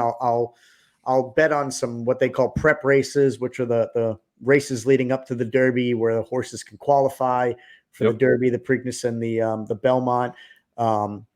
But I'll study this because there's a lot of things on here that can tell you about each horse. And really, it starts with the top of the form. So this is just the 12th race. This particular form, you'd have all the races in here. There's 12, 13, 14 races on a given day on most tracks. This is the 12th race. If you look at this top piece of information, it tells you the distance right here, which is important because there's some horses, and we'll get into this, that are really bred and prefer to run short distances. They're sprint horses. They run 5-6 furlongs, which is like they come out of the gate, and then before you blink, they're crossing the finish line. It's those to me are hard to predict because you're looking for speed, and that's about it. But there's other horses that like the distance. They like they're closers, so to speak. They might start from the back of the pack, and then they sort of hold their energy till the end, which is a lot of what we see in the Kentucky Derby because it is so long. So this one is a 1.25 miles of the Derby. It'll tell you the name of the race. The G1 means it's a grade 1, and that's really kind of the highest class of race. There's 1, 2, and 3. So This is a grade 1. It'll tell you what the purse is. So they're competing for $5 million, just like in golf. There's a purse for the tournament. It'll tell you that the race is specifically for 3-year-old horses. You can't have a 2-year-old horse. You can't have a 4, 5, 6-year-old. The horse has to be 3-year-olds, and that's kind of what makes it special. So that's why these horses only race once in these times. There's not a lot of data on some of these horses because they've really only been racing for a year or two at most, really. So that's what makes it tough. It tells you the cost if you're interested. It's $25,000 for an entry fee plus there's a starting fee. So pretty much $50,000 if you're ever curious exactly what time it's going to go off. This up here in the corner is pretty interesting. This is the speed rating of what they predict the race is going to be, and I'll get into it in a moment. But there's a figure called the Beyer speed, which is a calculation that a guy, his last name was Beyer. He came up with these different calculations to figure out across the board how a horse was racing, and he took into consideration things like track conditions, distance, the age of horses. All these different factors go in. He was looking for a way to sort of compare horses across the board, and he came up with this, what's now known as the Beyer figure, and that's really what this speed rating is sort of based on. So I'll move into the horses now, and we'll get into some of those figures. So cool. The post position right out of the gate, they call it on the rail because he's going to be the horse that's right up on the rail on the left side is this number 1. And I guess you pronounce it Dornoch. I don't know how you pronounce it. So he's got, I would say, the unfortunate luck of being in on the rail. And I say that because we could look up the stats. The number one hole has not won the Derby in a long time, maybe ever. I'm sure it has, but the stats are not good. And you can come up with a lot of reasons for that. My biggest thing is that it's a 20 horse field. Some races leading up to the Derby are small. They're 6, they're 7, they're 9 or 10. This is 20, and that's the maximum amount you can have in a race. So it's crowded. And to me, the number one horse, it's just easy to get squeezed and pushed. If you don't have a great trip and a horse that likes to get out of the gate quickly, he's just going to have a tough time maneuvering. So you never really want that quote unquote dreaded post position there.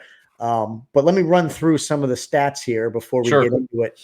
Over here in the corner, this is what they call the morning line. And right now this horse is going off at 20-1, and it'll change when you go up to the actual race time. But predictably right now they're saying he's 20-1. So if you bet $1 on this horse to win, you'd get 20 back. So not the best odds. The odds are good if he were to win, but that's telling you he's not the favorite. And there's reasons why we'll get into it. But a couple things to note about this horse. So this is his name. This is the jockey, Luis Saez. He's a well-known jockey, but this over here will tell you who's actually going to be on top of him. And that's key too. And I'll go into that more as we go through this program. But if you follow the sport, just like hockey players, basketball players, football players, you start to know some of the jockeys. And there are some guys who have won several Triple Crowns, or not Triple Crowns, but Kentucky Derbies. And there's other guys who they just don't, they're not as consistent. But Saez is a pretty good jockey. So this will tell you who's on him.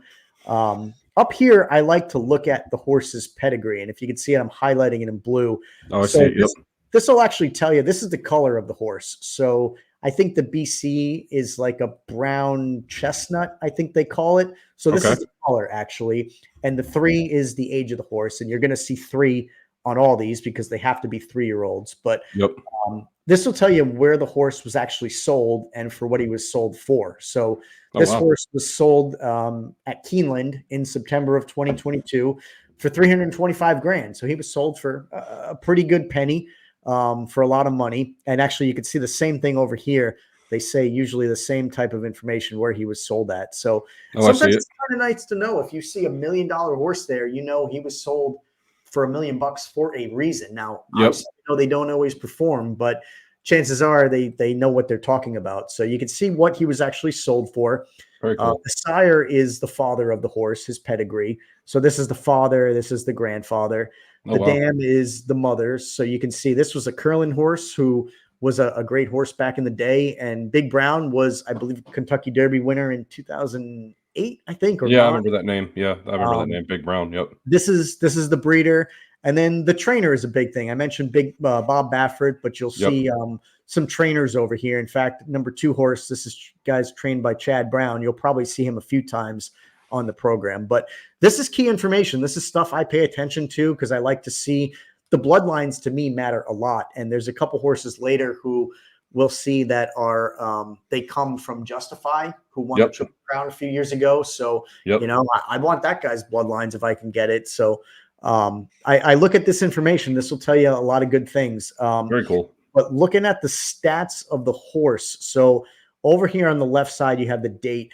I pay attention to this quite a bit because if you're betting certain races, I want to see personally that the horse has raced recently. Most horses race every other week. Sometimes they race every week. If they're trying to rest the horse, maybe that's coming off injury, maybe it's once a month, but there's a lot of factors that go into that. But horses that have a big layoff, most of these guys, I think in this program, you'll see because it's the Derby, they've been racing in the prep races and they've had to qualify. So in this race, most of the horses are going to have April 6th is what I see, right? They're going to be pretty recent. But if you're betting other races throughout the year, there could be long layoffs. And that scares me because you just don't know what the horse is going to do if he's not in form and running consistently. But and at the same time, you don't necessarily want a horse that's been out there every week because he could be getting tired. He could just be over it. These are animals, and they could just be like, you know what, screw this. I'm not into racing anymore. So there's definitely psychology, but this will tell you the date. This will tell you the distance. To me, this is also really important. So the unique thing about the Derby is it's 1.25 miles. There's not many tracks that run 1.25 miles. In fact, on most of these here, you're going to see that these horses haven't run 1.25 miles. The closest thing would be 1.125 miles. And I look for the horses that have run that distance before. We'll go through some of these others. Like you can see this horse started out at running 6.5 furlongs. So there's 8 furlongs in a mile, and they gradually go up from there in distance, 1 mile and a 16th, an eighth, and then a quarter. When I'm handicapping, I want to see a horse that's actually tried to test the distance a little bit, or else to me, it's just too unpredictable. You don't know how he's going to do with that distance. You don't know if he's going to tire out, if it's going to be unfamiliar to him. So that's a key difference for me, is trying to find horses that have run this at least a few times. And if they have run it, how they fared in it. Like I said in the beginning here, there's some horses that just love to sprint, and there's others that really just like to go the distance and have that endurance. So I pay attention to that a lot. These are the times in the races. So this is where they start out down the straightaway, and then as they come into the turn, and then finally their finishing time in the race. And this will tell you the track that it was at. So this particular race was Bluegrass, which is in Keeneland in Kentucky. This was the Fountain of Youth. This was a MDN, means a maiden race, and you can see how much they're racing for. So the total purse in this race is $5 million, right? Because it's the Derby.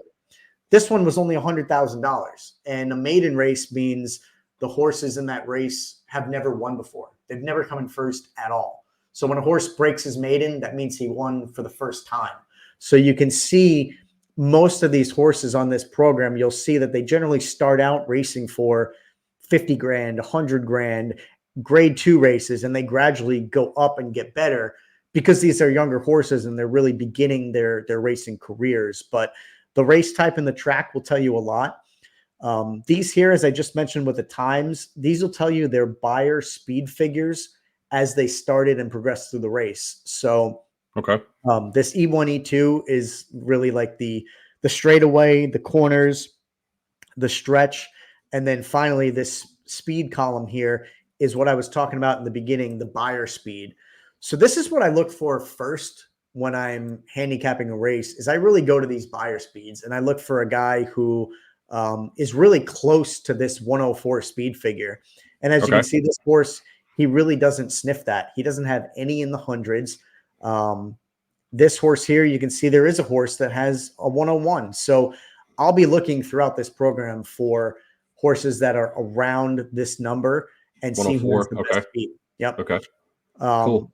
The other thing I look for is obviously the finish. So I'll pay close attention to the buyer speed, and then I look at horses that are in the money. ITM is what they call it. Like in poker, if you're in the money, it's the same thing in horse racing. 1, 2, or 3 are generally the places that pay.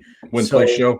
Win, place, show, exactly. There's other places that pay 4th, 5th, 6th. They get a little money, but the win, place, show is what I care about. And I do that for a reason, because you'll see here in a moment, you can see how far back a horse was if he came in 2nd place or if he came in 3rd place. You can see how many lengths back he was. So if there was a race where a horse came in 2nd, but he only lost by a nose or a neck or 1 length, he was pretty close. He wasn't far off. Maybe he got bumped. Maybe he just weakened a little bit. But I really look at the finishing places, and I look at horses that are coming 1, 2, or 3, because that shows me they were at least in the mix. Horses are 4th, 5th, 7th, 10th. They just don't have a chance. So when I'm looking at a program, my mind usually goes to the buyer speed and it goes to the finish. So that makes sense. The other thing I really like, and we talked about up here in the corner, is this is the guy who's got the mount, they call it, who's actually riding this horse, Saez. But you can see the jockey who was on this horse for the last 7 races. So Saez rode him the last 4 times. And that's important to me when I'm handicapping, because you guys believe that these jockeys, they build a relationship with these horses. They know how to ride them. And it's important to me. If I see a guy that has been riding a horse, and whether he's had success or not, but then there's a different guy riding him the next race. I'm not going to say I count him out immediately, but that's a wild card for me. It could be his first time riding the horse, and he doesn't know what to do. He doesn't know what buttons to push, And like I said before, these are wild animals. They're living, breathing, and they react to the guys that are actually riding them. So that's something I look out for quite a bit as well. And then finally, the last thing before we actually get into some of these is the comments. So you can actually see here in the right column, the analyst of the race will tell you what happened with the horse. So this particular one, the horse was driving at the end of it. This one, he left the lead. This one, he was 3 wide.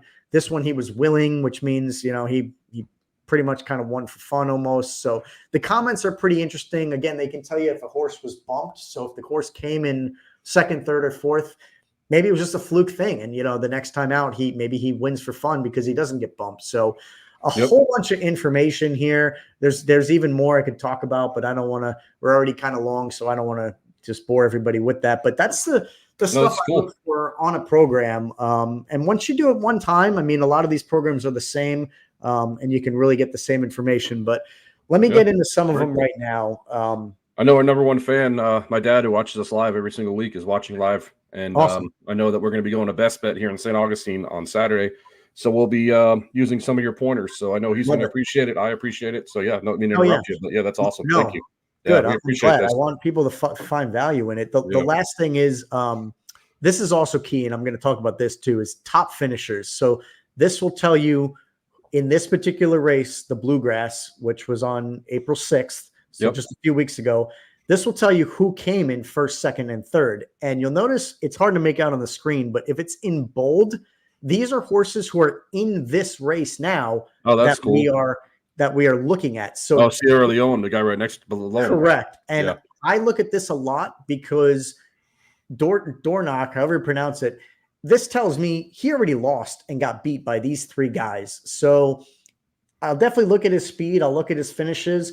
But last race out, he already raced these guys. So I almost don't need to see any more other than knowing that he already got beat. Now he was the next up. He was 4th place, but he got beat by Sierra Leone, Just Touch, and I can't remember who this one is. So I don't consider Dornoch really to be in the cards because he's already been beat by them. And recently, it's not like it was 6 months ago. It was 3 weeks ago. So really for those reasons, I'm actually counting him out. So one thing I want to ask before we move on, what does the parentheses mean by Dornoch? It says E6, Sierra Leone, SO, Mystic Dan, P3. Great question. Don't know. Okay, I thought you'd know. Okay. I don't know. I was thinking about that. I wanted to have as much information about this. I just thought I'd ask. I didn't mean to put you on the spot. I don't know. I truly don't. I don't know what the E, the S, the P, and the. I know I'm betting on. I'm betting on Mystic Dan. I mean, you have to. You might have to. You might have to. Yeah. Yeah. So let me move through it. So keep going. For those reasons, I don't like Dornoch because he really was beaten by those guys. So I kind of throw him out. Sierra Leone, he's one of the early on favorites. You can see he's 3-1. 3-1. I mean, you put $30 on him, you're only exactly. So you're winning 90, which is 90.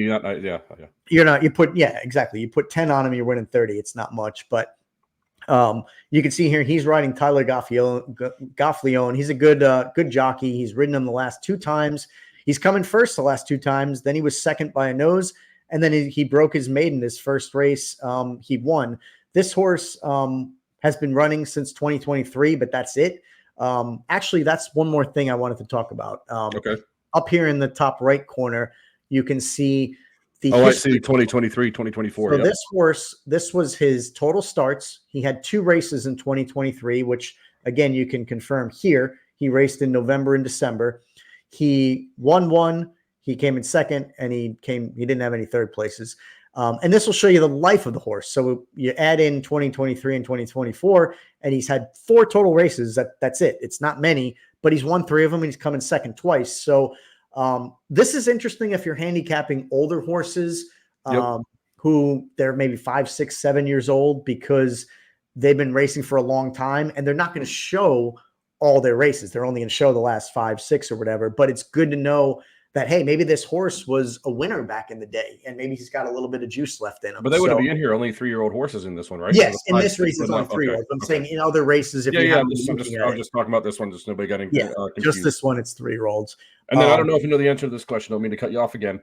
The 3-year horses, what is the calendar year? So is it January to January, or do you not know? Like, so, you know what I'm saying? Like, could this be a 3.5-year horse? Yeah, there's a cutoff, and it's, if I had to guess, I don't know the answer. I don't know. All good. I'm just asking. I don't know if it's 3 years old before now, like the Derby. If I had to bet, I would say it's before the start of the prep races. Okay. So you could be 3.5, but as long as you were 3 before it started. Yeah, I think so. Understood. Keep going. Didn't mean to interrupt you. Just a curious question. Yeah. So yeah, I like this Sierra Leone for a couple reasons. He you look at his finishes. I mean, he's been 1 and 2 in his short career. Yeah, I like that. But he's got a good speed rating. He's close to that 104 that we looked at, which should be sort of the judge of the race. And he finished that race. He finished it in a minute 50, which is a pretty good time for a 1.125 miles. We know it's not a 1.25 miles because horses really haven't run that distance yet. But he's pretty close. So for those reasons, I like it.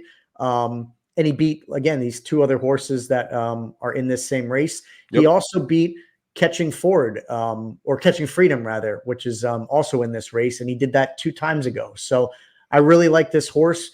Whether or not you bet him is another story because, there's not, as of right now, a whole lot of money to be made on him. But you can put him in maybe an exacta or a trifecta or something like that. Let me go to Mystic Dan. That's my dude. He's kind of, I hate to say it, he's a little bit of a middle of the road horse, and that's why they got him at 20-1. Hey, we ain't worried. We ain't worried. He does have a 101 figure, which is impressive. He did it in 1 1/16, so a little bit shorter of a track. But it was also a grade 3, so he was up against lesser competition. I mean, he rode against Just Steel, but these other horses, they're not of the same caliber. So that 101 doesn't quite mean as much to me.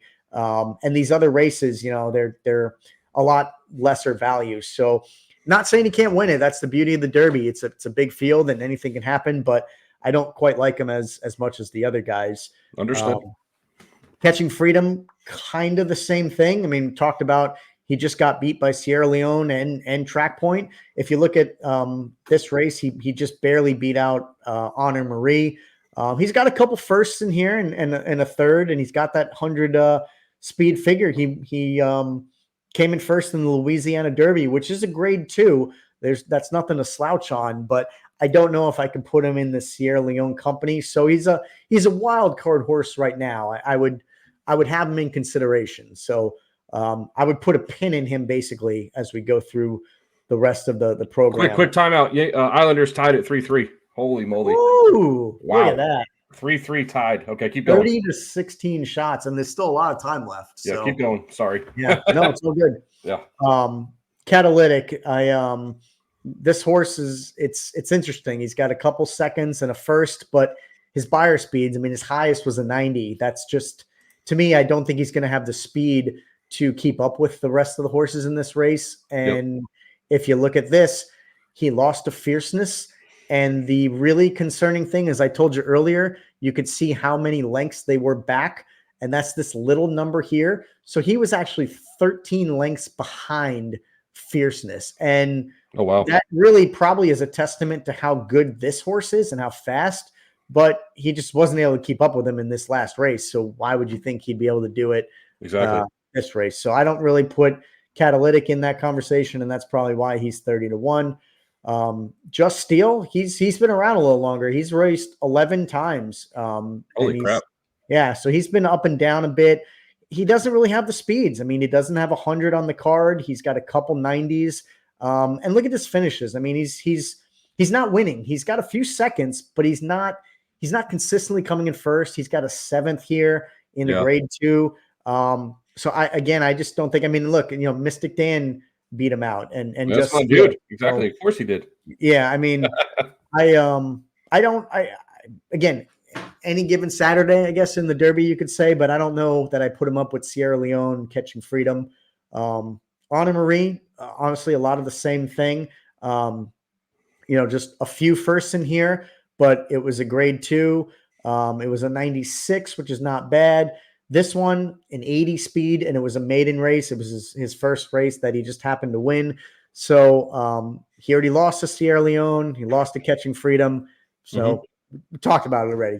I don't think he'll be able to keep up. So Just a Touch is pretty interesting. I like this jockey. Florent Giroux is his name. I've heard of him. Yeah. He's pretty well known. This horse came in second in the Bluegrass, which is a grade 1, and he was just behind Sierra Leone. So, you could argue that it was this first and then second best in this race, and he was only a length and a half behind. So it says he was no match. I don't really know why they say that when he was just a length and a half behind.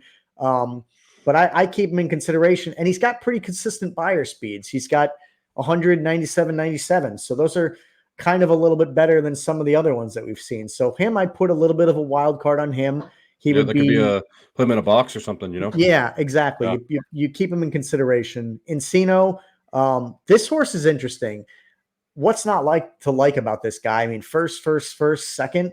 The only problem is really it was a grade 3. I mean, it's not grade 1, it's not grade 2, and these ones are even worse. He's racing for 70,000, and this race he's racing for 5 million. So sometimes I say that horses don't know how much money they're racing for, right? They don't know that this race is for 5 million, but it's the competition that they race with and against. And to me, that matters a lot. This horse is going to be going up against way better horses than he's really used to. So I don't think you can argue these numbers. The 3 firsts in a row means something, but I would really have to see something to put him in with the other horses, because I think the competition is going to be tough for him. So can't rule him out, but this is hard for me. And admittedly, I need to get better at this, but these are horses from Japan, and you'll notice that the program looks a little different. They don't have quite the same of information and stats. I see. Because maybe that has to do with some of the races. He always says NA0, so maybe that means that they have a race with that beginning. What you were talking about earlier. It does. It's just different. I don't know enough about how to. And sorry to burst your bubble, but the Cane scored, so it's 4-3. Yeah. Yeah. Hey, still time. It's 15 minutes left. So, but yeah, these horses are from Japan. Almost every year, there's usually at least one horse. This year, there's 2 that comes from Japan. I never bet on them because there's just something about the horses going across the pond. The travel seems to get on them. How the hell do they travel with them? They put them on a big ass ship, or I don't know. Just curiosity. I think to be honest, I think they're on planes, but they could be on ships. I don't know. I truly don't know.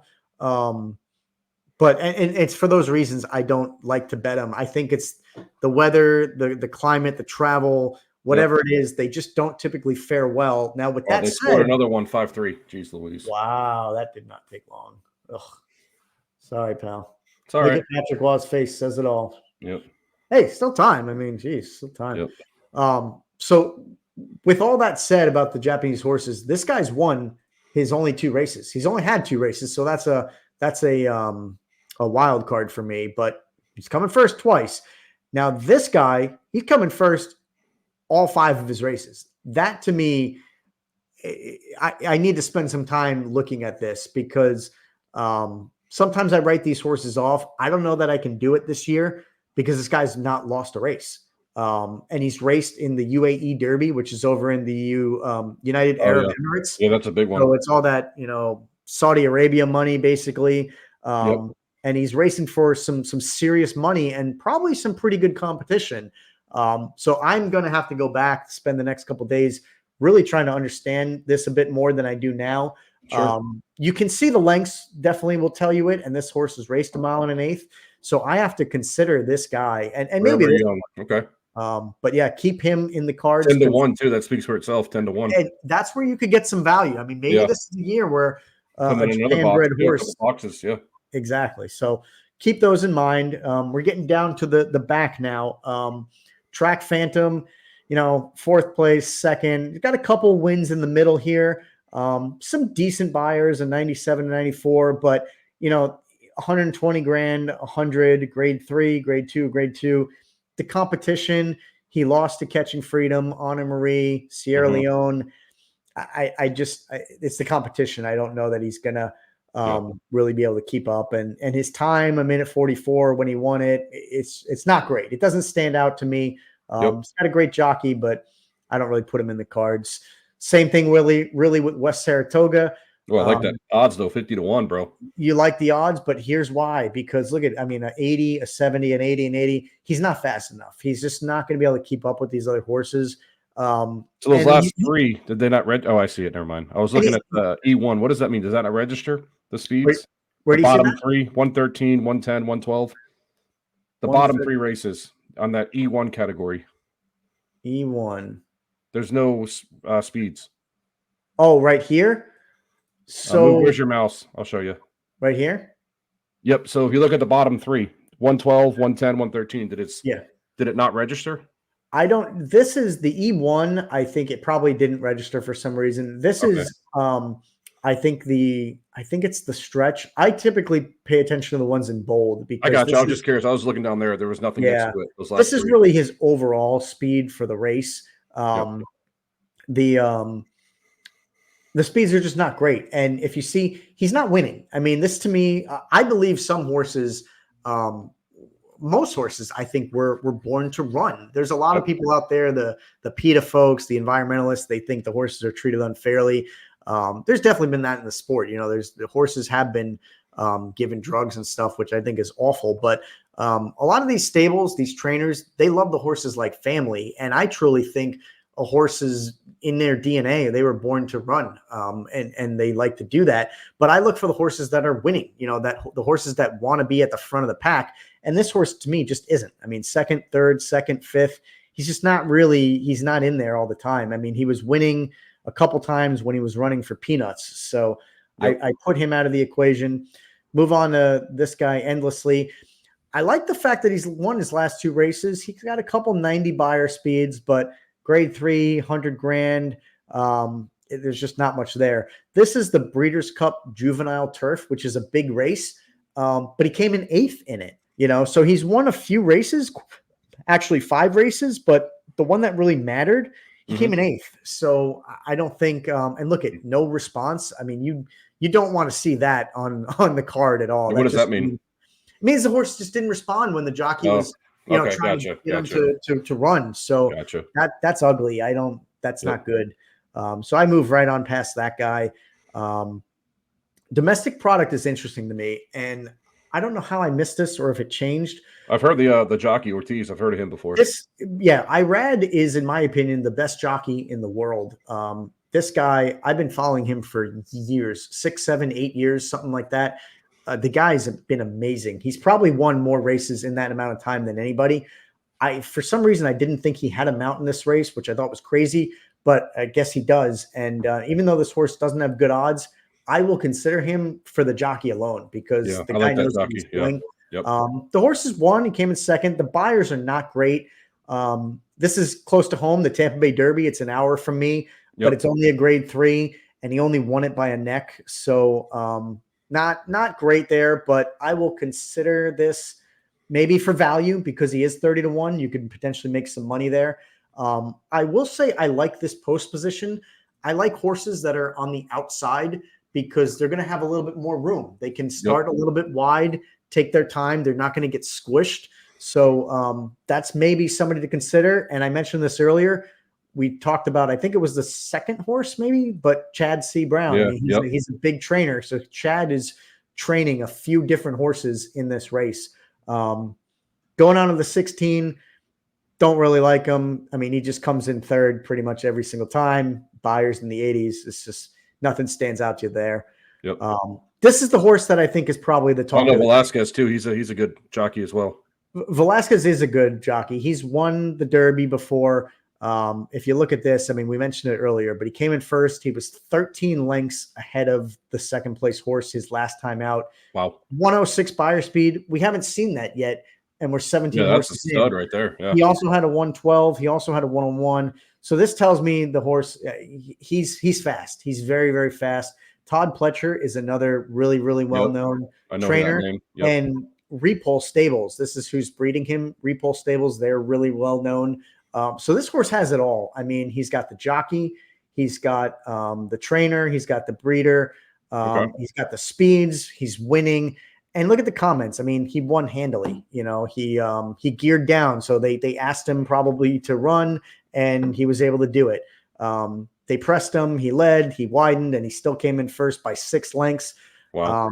You know, this one is, I don't know exactly why he tired and he came in 7th. This one, it says pinballed, so maybe that was where he got bounced around a little bit in the gate, and then he was just a little too wide. But he still came in 3rd. So I like this horse a lot. I put him right now either number 1 or number 2 up there with Sierra Leone. Okay. Stronghold. There's a lot to like about this horse because he's coming 1 and 2 every single time. I don't know much about this jockey, but he's ridden him the last 4 times, and he's on him this race as well, which is something that I like. Yep.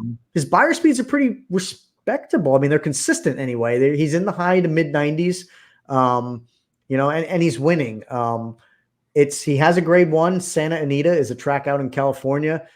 Grade 2, grade 3, it's not great, but I don't think you can argue with the 1s and 2s. He's winning. As I mentioned before, I look for horses that like to be up front, and this guy's winning, and he's had a 1 1/8 race before. So they don't seem to like him. I don't know the jockey well, and his odds aren't great, but I would circle him right now and put him in the conversation. Maybe he's a horse that you bet for value. You know, you put $5 or $10 on him and you turn that into 100 or something, you know? So something there. Beers on the house. Yep, exactly. So resilience, kind of up and down. 1st, 4th, 1st, 3rd, 2nd, 6th. To me, just too inconsistent. This is a nice speed. He won the Wood Memorial, which is a grade 2, his last race out. He beat Society Man, I guess, who's in this race. But he lost to Sierra Leone. He lost to Catching Freedom 2 races ago. So I can't really put him in the conversation right now. And then finally, this was the one I just mentioned, Society Man. So he lost his last time out to Resilience, which is this horse. So these guys, they've raced against each other before, but you know, only this horse raced against Sierra Leone. This guy, he ran the Wood Memorial, and then everything else was junk. 80 grand, 80 grand, 80 grand. So that's why he's not going to be able to keep up, I don't think. It's a 20-horse field. We've got a 21 here and a 22. These are usually what you call AEs, which are alternate entries. Yep. I see that right there. AE, I see it right there. Yep. Yeah. If a horse gets hurt, they'll generally bring him in. So I definitely will handicap these because it's happened before. I think Rich Strike, if I'm not mistaken, 2 years ago, I don't think it was last year, 2 years ago, one of the horses that was, I think, favored couldn't race. So Rich Strike, they brought in, he was like 50 or 80 to 1, and he won. You know, and nobody knew anything about him because he was a last minute alternate entry. So you got to pay attention to these guys. It's worth looking at them. This guy, you know, is respectable finishes, not really great speeds. Same thing with this one. Actually, this one's awful. I mean, he's just not, he's not winning anything. His speeds are pretty bad. So maybe look at number 21 Epic Ride just in case somebody doesn't run. Okay. But as you saw it, I mean, we went super long. I kind of wanted to give a thorough kind of overview of the program. I know there's a lot of information. I kind of circled a lot, and that's because if I can say anything about horse racing in general and the Derby in particular, it's hard. It's really, really hard. Like I said a few times, these are live animals. They can be unpredictable. There's a lot of factors that go into it. Sometimes it is a crapshoot, but there's a reason why this program has a ton of information on it, because you can make some money if you know what to look for. Right now, I would say my favorite is Fierceness. And I hate to go with the odds on chalk, they call it, the favorite right now, 5-2. You're not making any money on this guy. But it's just hard to argue the numbers. I mean, facts are facts. And we say numbers don't lie, right? Just like in any other sport in baseball. This horse he's winning. He's got the buyer speeds. No one's close to him. So I like 17. I do like Sierra Leone, the number 2. We talked about him because he's also winning first, second, first. So friends at home listening, 17-2. 17-2.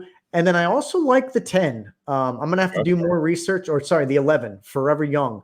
I'm a big time believer, as I mentioned a few times, winning. I mean, you can't argue a horse that comes in first. And there's a couple good races in here. So I'm going to do my own homework on this guy. But I like those 3 right now. 17-11 for everybody. 17-11. Couple others that definitely deserve consideration. And Mystic Dan, don't forget, because of the name. Dan's in the cards. We always got. I might even put money on him for you, my friend. You got to. And then my dad always goes number 9, so we got to put the number 9 horse. So number 9 could be in there. Check out the number 9 horse. How's the number 9 horse look? Number 9. Let me see. Encino. Hey, we talked about him. 1-1-1-2. I mean, he's worthy of a wild card circle. He just hasn't run great races, grade 3, and a couple maidens. I don't know if you remember this. Former Red Wings player Gustav Nyquist. I don't know who he's on now. Nyquist, yep. But the horse was named after him a few years ago, and that's who this guy comes from. Wow. Decent pedigree, and he's trained by Brad Cox, so who's a really good trainer. So put some money on him. Now, I talked about this. I don't know why they do this, but this guy, Axel Concepcion, he raced him 3 times. Then they put Florent Giroux on him. He won, and then they decided to go back to Axel. So yeah, that's interesting. Yeah, it's weird how they make those decisions sometimes, but definitely put them in. And also Godolphin Stables. They're a really well-known stable and breeder. Cool. So put a couple bucks on the number 9 for your pop. We will. So, and I speak for a lot of the fans, but well done. That was awesome. So it's awesome. Super long, man. No, I probably went 30 minutes. We appreciate it. We're going to do it again for the Preakness, and we'll do it again for the Belmont. So yeah, we will. So I really long. Hope people liked it. We'll talk about the results next show and see what happens. As I want to put a disclaimer out, and I know you will echo this, Dan. We want everybody to gamble responsibly. Yep. Don't wager your house, your mortgage. Yep. Only bet with what you can afford to lose. Horse racing's hard, but it can be fun. And it's just a good time. It's the fastest, most exciting 2 minutes in sports, they say, and I enjoy it. So so do I. I know you'll be having a mint julep on Saturday, right? Oh, I'll have a couple of them. Yeah. Yes, sir. Awesome. So that was a phenomenal show. Great job again on horse racing. I know I appreciated it. Hopefully people appreciate it out there, and good stuff. Yeah. Good show. We could have went even longer on a bunch of other things, hockey and basketball. We barely touched on baseball and football. Yep. But we stick with the stuff that's topical right now, and that's pretty much hockey, basketball, and a little bit of horse racing. So we'll have more next week. I'm watching your aisles. There's 9 minutes left. Yeah. You guys got a power play, 27 seconds. You're still down 2. I'm pulling for you guys. It's not looking great, but when we're done with this show, I'm going to be tuning in. Yep, me too. But phenomenal show. Good stuff. Good stuff, man. Appreciate you as always. Appreciate all the listeners out there, and we appreciate Drop Hat. So we'll see you on the other side. We will see everybody on the other side. Peace out.